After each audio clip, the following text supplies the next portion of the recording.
नमस्कार, शुभ सायंकाल दोस्तों। मैं बहुत ज़्यादा आपसे माफ़ी मांगना चाहूँगा कि मैंने बोला था कि आज रात को आऊँगा और उसको 5 दिन हो गए हैं, तो कुछ व्यक्तिगत कारणों से मैं कुछ कार्यों में फँसा हुआ था।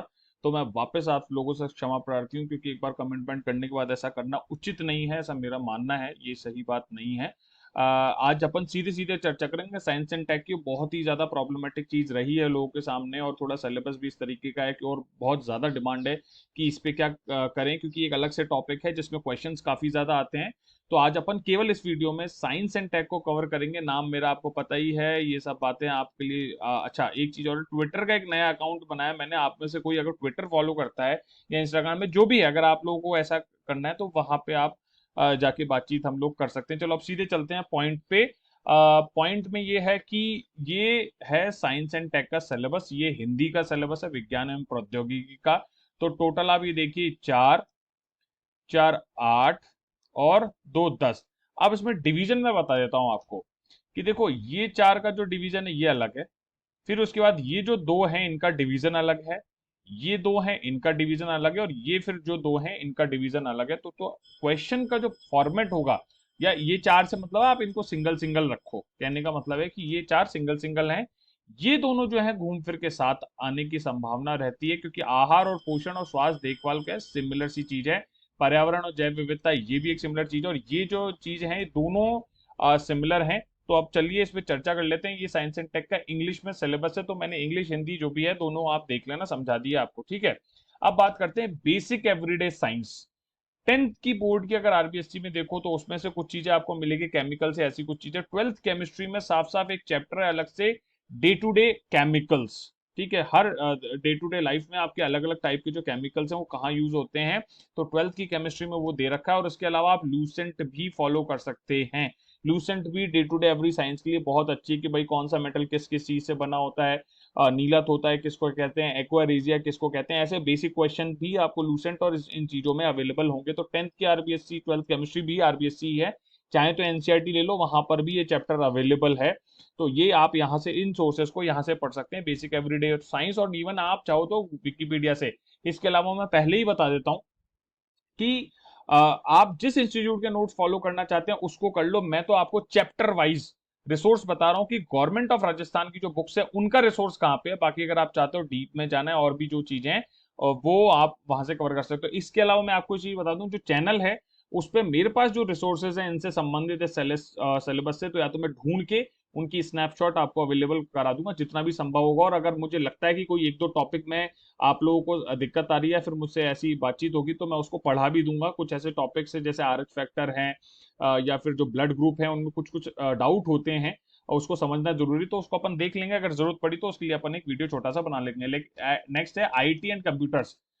सबसे ज्यादा इंपॉर्टेंट तो ये है, मेंस का पेपर आया था इसमें से, आप ये देखिए 12th फिजिक्स का, सीधे सीधे मेंस में बहुत सारी चीजें आई थी। इसमें टेलीकम्युनिकेशन कम्युनिकेशन वाला पार्ट है, बहुत क्लियरली दे रखा, तो उसको एक बार देख लेना। इसके अलावा कंप्यूटर से रिलेटेड अगर कोई बेसिक क्वेश्चन आपको देखना है तो ल्यूसेंट में इस तरीके की जानकारी, Lucent in the sense Arihant या अलग अलग कोई भी बुक्स हैं जो जैसे एसएससी सीजीएल की तैयारी के लिए जो बुक्स होती है ना, उनमें ये वन लाइनर स्पष्ट रूप से दे रखे हैं। तो क्या होता है कि 4-10 में से 4-5 सवाल वन लाइनर ही आ गए। तो इस तरीके की चीजों को समझना, बेसिक कंप्यूटर को पढ़ने के लिए वो बुक अच्छी है। उसके अलावा इसको पढ़ो आप आपके कम्युनिकेशन पार्ट के लिए, इंफॉर्मेशन टेक्नोलॉजी वाले पार्ट के लिए। और फिर अगर आपको लगे कि कुछ और डीप में जाना, तो ये है सोर्स आपका विकिपीडिया, यानी गवर्नमेंट मतलब ऑथेंटिक। कोई अब आप बोलो ऑथेंटिसिटी की सवाल है, तो देखो ऐसा विकिपीडिया 100% गलत भी नहीं होता तो 100% सही नहीं होता। तो इसमें आपको केवल इतना देखना है, एक बार पढ़ लो, और आपको कहीं डाउट आए तो प्लीज क्रॉस चेक दिस, मैं यही कह सकता हूँ, ठीक है। इसके अलावा अगर मैं बात करूं डिफेंस स्पेस और सैटेलाइट की, तो भैया सबसे पहले इसरो देखो, फिर डीआरडीओ देखो, फिर विकिपीडिया देखो, और फिर उसके बाद देखो करंट अफेयर, जो खास तौर पे ये डिफेंस और स्पेस की नई नई जो हम सैटेलाइट्स हैं। अगर हम मैं बात करूं, क्या ये जीएसएलवी है, पीएसएलवी है, जीएसएलवी मार्क 3 है, उसमें क्या डिफरेंस है, स्क्रैमजेट इंजन क्या होता है, ये रैमजेट इंजन क्या होता है, दोनों में डिफरेंस क्या होता है, कौन सी टेक्नोलॉजी है, कितने सैटेलाइट्स हमने वहां पे लॉन्च किए, सैटेलाइट जियो सिंक्रोनस सैटेलाइट क्या तो या क्या होता है, या जियो स्टेशनरी सैटेलाइट क्या होता है, कम्युनिकेशन के लिए कौन से सैटेलाइट होते हैं, पोलर जो ऑर्बिट्स होते हैं वहां किस टाइप के सैटेलाइट्स काम आते हैं। तो ये सब चीजें आपको करंट अफेयर से भी मिल जाएगी। इसरो डीआरडीओ ने इस चीज को कवर किया हुआ है, इसरो ने खास तौर पे, तो आप वहां से भी इस चीज को देख सकते हो ढंग से, ठीक है, नैनोटेक, बायोटेक्नोलॉजी और जेनेटिक्स। देखो बायोटेक्नोलॉजी और जेनेटिक्स के लिए 12th की बायोलॉजी में बहुत ही शानदार चैप्टर दे रखा है, बहुत ढंग से समझाई हुई है, तो उसको एक बार देख लेना।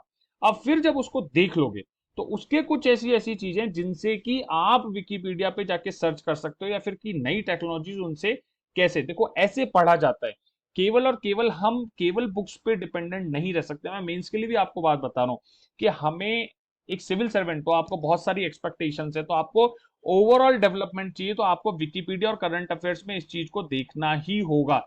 और 10th की साइंस में भी इससे संबंधित आपको कुछ चीजें मिलेंगी। नैनो टेक्नोलॉजी के लिए आप गूगल पे सर्च कर लो, या फिर मेरे को याद आ रहा है कि किसी जगह मैंने नैनो टेक्नोलॉजी पढ़ी तो है, मेरे को बुक मिली नहीं एक्चुअली, तो मैं श्योर नहीं हूँ। बाकी आप जहां से भी गूगल पर सर्च कर लेना, नैनो टेक्नोलॉजी को जो बेसिक मेंस का सिलेबस था पिछली बार, कोशिश करना उसको देख लेना कि उसमें क्या सिलेबस में आती है, क्या क्या चीजें हैं भाई।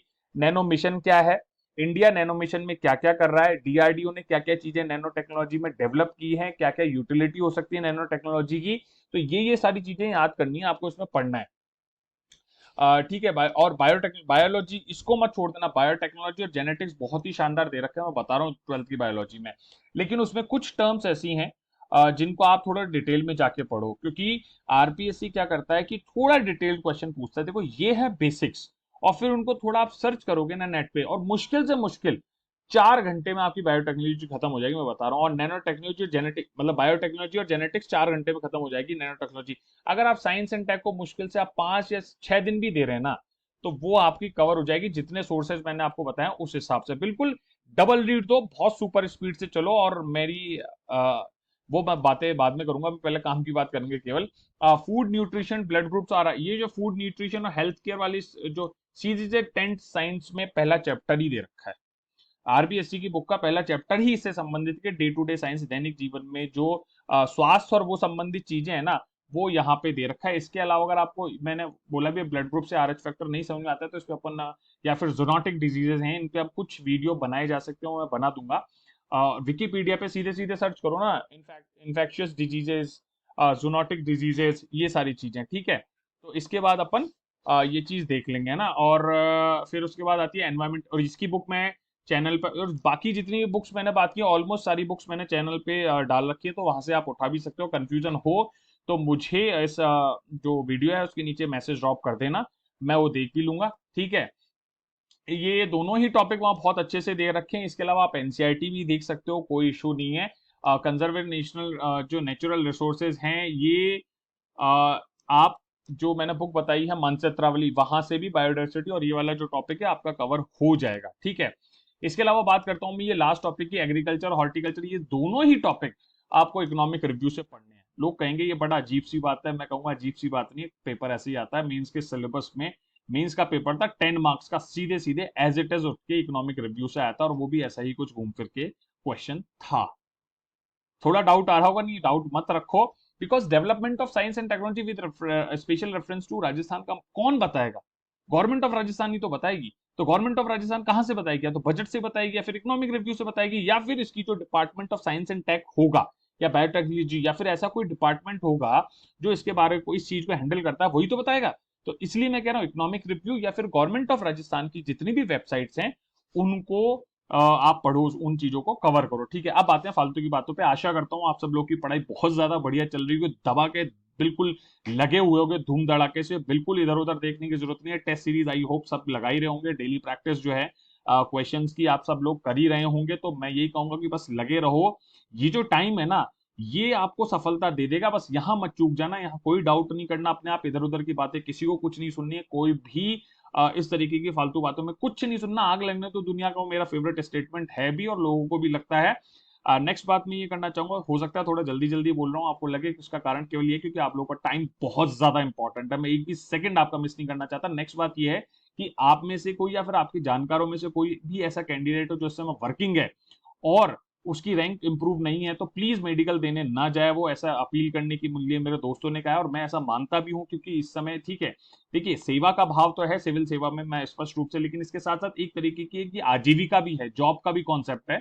तो इसलिए कुछ लोग जो बेरोजगार हैं, अगर केवल आपके इस छोटे से हीरोगिरी कहेंगे, जैसे कि जो आपको पता ही है कि आपको कुछ बेटर नहीं मिलना है, तो आप जाके मेडिकल करके उस सीट को खराब करने की संभावना रहती है, तो प्लीज ऐसा ना करें। और जो बाकी लोग बचे हैं उनको उनकी आजीविका मिलने में मदद कीजिए। ठीक है, इसी के साथ दोस्तों जय हिंद जय भारत। और नेक्स्ट वीडियो जो है, एक चीज और है मेरे ख्याल से, किसके लिए, इकोनॉमिक्स के लिए पूछा है ना, उसकी भी चर्चा अपन नेक्स्ट वीडियो में मैं कर लेंगे। चलो बाय बाय, टेक केयर, जम के पढ़ाई करो, जम के।